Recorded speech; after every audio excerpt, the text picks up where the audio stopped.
بسم اللہ الرحمن الرحیم۔ آپ دیکھ رہے ہیں ڈیلی گجرات اور ایک تازہ اور بہترین خبر کے ساتھ میں ہوں حسنین چودھری۔ حکومت پاکستان نے اپنا سیاسی آفیشیل نقشہ جاری کر دیا ہے، جس میں مقبوضہ کشمیر کو پاکستان کا حصہ ظاہر کیا گیا ہے۔ خبر کی مزید تفصیل جاننے سے پہلے ریکویسٹ ہے کہ جو لوگ نئے ہیں اور چینل کو پہلی دفعہ دیکھ رہے ہیں وہ ڈیلی گجرات چینل کو سبسکرائب ضرور کر لیں۔ تفصیلات کے مطابق پاکستان نے اپنا سیاسی آفیشیل نقشہ جاری کر دیا ہے۔ مقبوضہ کشمیر کو نقشے میں پاکستان کا حصہ ظاہر کر دیا گیا ہے۔ پاکستان کی جانب سے نقشے کو اقوام متحدہ میں پیش کیا جائے گا۔ کابینہ اجلاس میں پاکستان کے نئے نقشے کی منظوری دے دی گئی ہے۔ وزیر اعظم عمران خان نے اجلاس کے دوران شرکاء کو نئے نقشے پر مبارکباد دی۔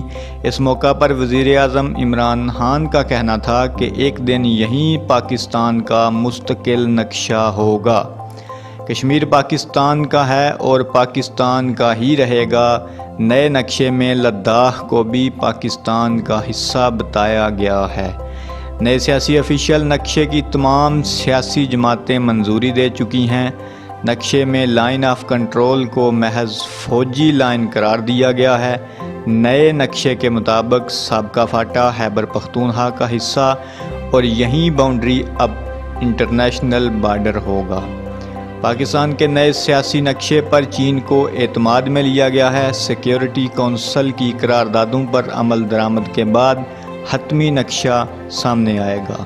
خیال رہے کہ وزیر اعظم عمران خان کے زیر صدارت وفاقی کابینہ اجلاس میں یوم احتسال منانے کے فیصلے کی توثیق، جبکہ ملک کی معاشی اور سیاسی صورتحال پر بھی غور کیا گیا۔ اجلاس میں پاکستان کے آفیشیل نقشے کی تیاری اور اجراء کی منظوری دی گئی۔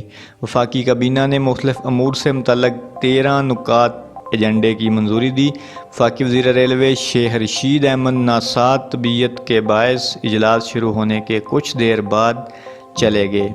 کابینہ نے اپنے اجلاس میں deputy governor State Bank Pakistan Korangi fisheries harbour authority کے بورڈ کی تشکیل نو کی بھی منظوری دی۔